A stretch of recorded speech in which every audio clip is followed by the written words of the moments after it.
Esse solo classifica-se, segundo a Embrapa, em argissolo vermelho-amarelo abrupto. Na nomenclatura anterior, ele foi classificado como podzólico vermelho-amarelo abrupto.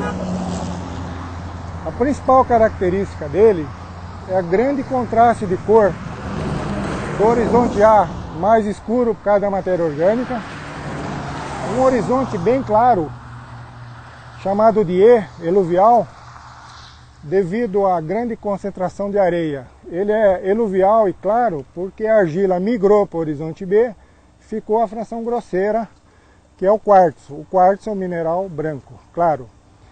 E em seguida o horizonte B textural. O teor de argila é em torno de 9%, né? Horizonte A, 6% no horizonte E e 26% no B.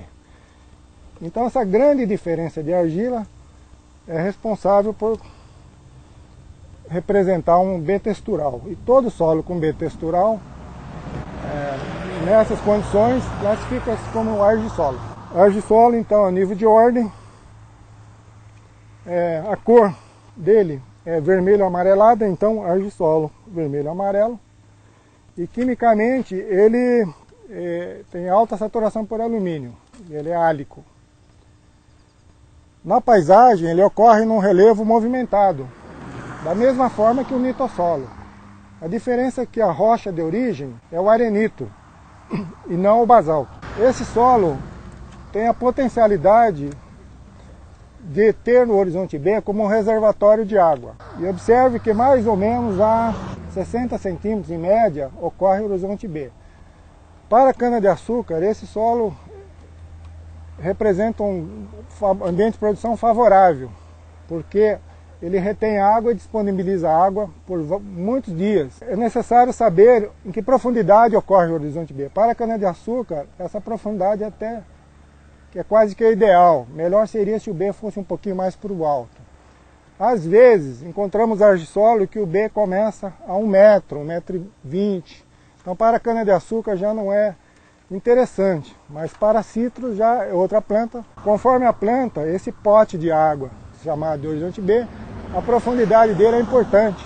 A principal limitação dele é a erosão, porque após uma chuva, a água da chuva percola rapidamente no horizonte A e E e muito lenta no B, porque a argila é uma barreira a movimento vertical. Então a tendência da água, quando chega no B, é erodir a camada A para os rios, horizonte E. Isso pode ser observado aqui na pastagem, tem muita erosão. Então o principal problema desse solo é a erosão. Como ele tem alta saturação por alumínio, constitui uma outra limitação química. Mas a grande vantagem dele é a potencialidade, é a disponibilidade de água por mais tempo. Outro fator que influi na disponibilidade de água são dois fatores. Uma é a presença do B a essa profundidade. O segundo, essa coloração dupla. Duas cores significa mosqueamento. Mosqueamento significa que o lençol freático não está tão longe daqui. Então é mais um motivo da água ficar por mais tempo. E sente-se grande umidade no momento nesse perfil. Vocês podem observar que para citros é um problema esses solos com mosqueamento, porque favorece o desenvolvimento de fungos. E geralmente você tem gomose nessas áreas. Já observamos esse caso aí em citros. Então, o mosqueamento é um ponto favorável para segurar água por mais tempo, mas conforme a cultura você tem problema como citros. Para a cana-de-açúcar isso não ocorre. O importante é que para a cana-de-açúcar a profundidade seja perto de 30 a 60 centímetros. Nos ambientes de produção, ele entra como o ambiente A2. O nitossolo anterior, o ambiente A1, esse é o A2.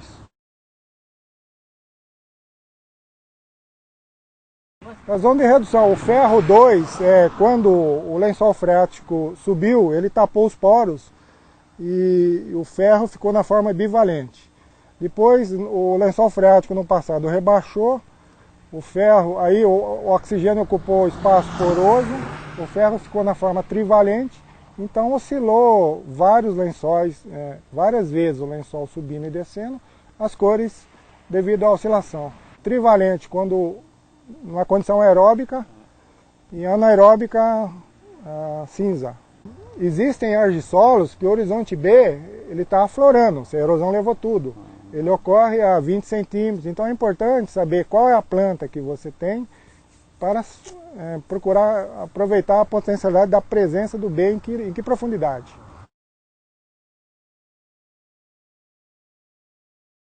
O aspecto abrupto é no sentido que a argila ela sai de um horizonte excessivamente arenoso e logo ao lado a argila passa de 6 para 30 para 26. Existem argissolos abruptos como esse e o não abrupto. Nós vamos ter um perfil hoje que ele é não abrupto. Então ele resseca mais do que um abrupto, porque o abrupto,